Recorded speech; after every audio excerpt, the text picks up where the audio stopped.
Hi, this is Mike Young of Athletic Lab Sports Performance Training Center. In this next segment, we're going to talk about hurdle mobility drills. I like to use these exercises as a way of strengthening the hips and enhancing mobility. The hips are the engine of sprinting fast, so we want to make sure that they're both adequately warm and physically prepared for the task at hand.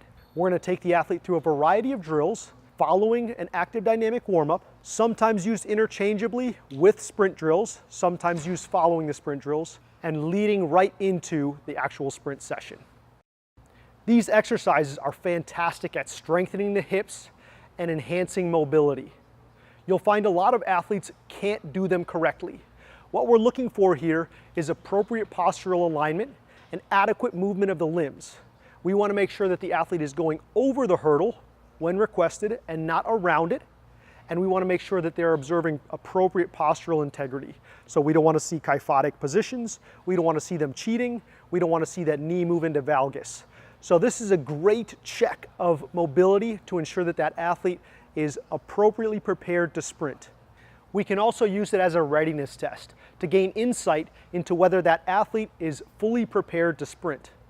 One other thing that we can learn from hurdle mobility is whether there are asymmetries on the right and left, or internal and external rotators of the hip. You'll find that a lot of movement patterns don't give you much insight into this, but the hurdle mobility exercises will. So now let's take our athlete through a variety of hurdle mobility exercises. Darian, let's start with a hurdle walkover. Again, we're looking for postural alignment here, so I'll ask that the athlete put their hands on their head. We want to see an upright posture and complete range of motion through the hips.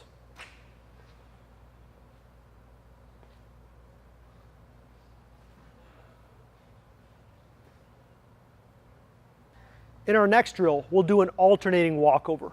In this one, the athlete's going to place one foot in between every hurdle, and it's a little bit more dynamic, slightly plyometric in nature.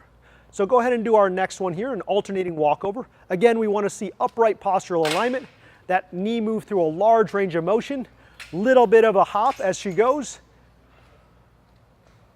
Now we'll do a lateral side skip. On this one, I want to see the athlete get the knee up in the chest. We'll slightly open up the hamstring. Because we're moving laterally, we'll start incorporating some different styles of foot contacts. So let's go ahead and do a lateral side skip. She's coming over the top of the hurdle here, very similar to the A skip action. We're opening up the hips, very dynamic, helping prepare us to sprint.